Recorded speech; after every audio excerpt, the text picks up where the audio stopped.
Xin chào mọi người, hôm nay ở tập 7 của Duyên Game, tựa game lần này tôi muốn đem lại cho các bạn lại là một tựa game mang thiên hướng hoài cổ nữa.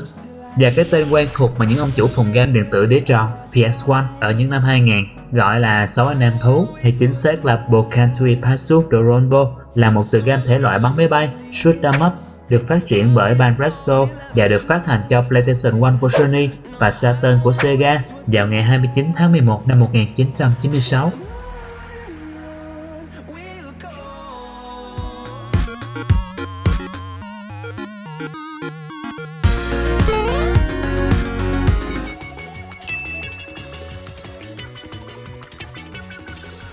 Trong trò chơi, người chơi sẽ được điều khiển Doronjo là nhân vật chính trong loạt phim Yatterman, đồng hành với cô là các đàn em trong băng đảng Doronbo, chiến đấu chống lại các anh hùng chính của loạt phim Tambokan. Nên các bạn có thể hiểu là chúng ta đang được điều khiển các nhân vật phản diện của một loạt phim. Khá thú vị phải không nào?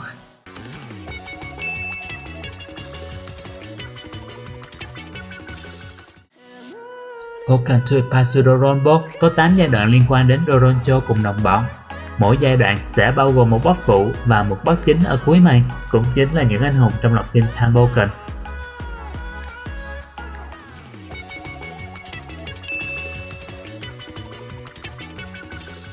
Mỗi khi bắt đầu một màn chơi, người chơi có quyền kết nối với một trong 6 cỗ máy chiến đấu. Mỗi loại cỗ máy sẽ có một chỉ số khác nhau dựa trên sức tấn công, phòng thủ và tốc độ. Sau khi chúng ta vượt qua một nửa chặng đường của trò chơi, sẽ có thêm 3 cỗ máy nữa được mở khóa. Khi người chơi lựa chọn cỗ máy nào, họ sẽ gắn liền với cỗ máy đó trong suốt màn chơi. Có một lưu ý, đó chính là người chơi không thể sử dụng cùng một cỗ máy trong 2 màn liên tiếp do yêu cầu bảo dưỡng và sửa chữa cỗ máy đó sau mỗi màn chơi.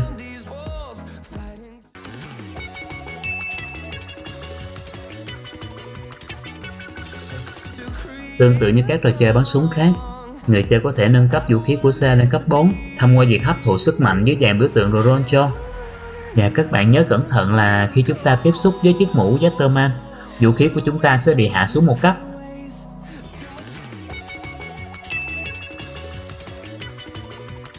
Một số cỗ máy được thêm vào đó chính là những chiếc xe bán tải.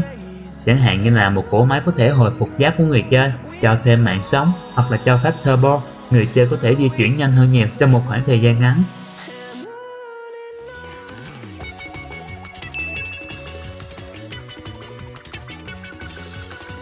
Nằm rải rác trong các màn chơi là những hộp sọ.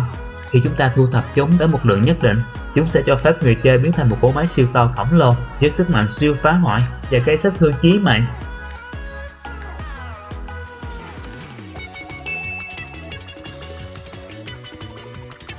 Người chơi cũng có quyền ném những quả bom vào kẻ địch, nhưng mỗi quả bom đều phải cần một thời gian nhất định được nạp lại trước khi ném. Ném bom thì gây sát thương to đấy, nhưng nó lại làm hạn chế lại tốc độ di chuyển của các cỗ máy. Ở một số cỗ máy, trong khi cầm bom, người chơi không thể bắn súng được, và điều này chắc hẳn sẽ gây bất lợi trong một số trường hợp nhất định đấy.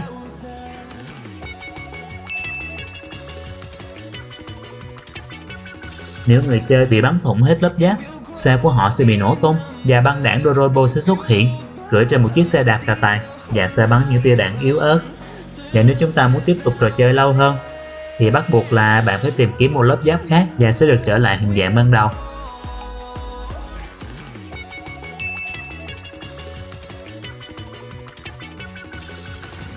Âm thanh của game là mang đậm âm hưởng của các bản nhạc thập niên 80 sập sình, thú vị.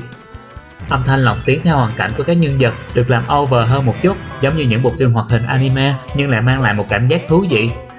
Đôi khi chúng ta bỏ màn mà không thấy bật tức chút nào vì những giọng la ó hài hước của dàn nhân vật chính.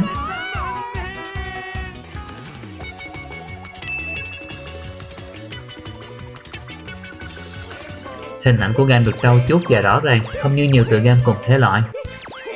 Khi cách thiết kế màn chơi và nhân vật hơi hướng anime thì tựa game mang lại một trải nghiệm đầy lôi cuốn và dễ chịu.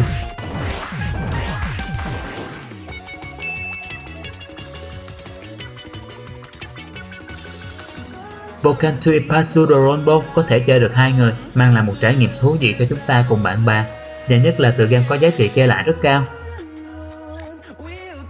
Không giống như ngày xưa là chúng ta chỉ có thể chơi trên PS1, thì hiện nay chúng ta đã có thể trải nghiệm tựa game trên giải lập máy tính, các giải lập trên các máy control, handheld hay là dễ tiếp cận hơn như là những chiếc điện thoại smartphone. Nếu các bạn có những trải nghiệm thú vị hoặc đáng nhớ về tựa game này thì hãy comment ở dưới kể cho Ron biết nha. Rồi mong chờ những câu chuyện thú vị từ những comment của các bạn đấy nhé.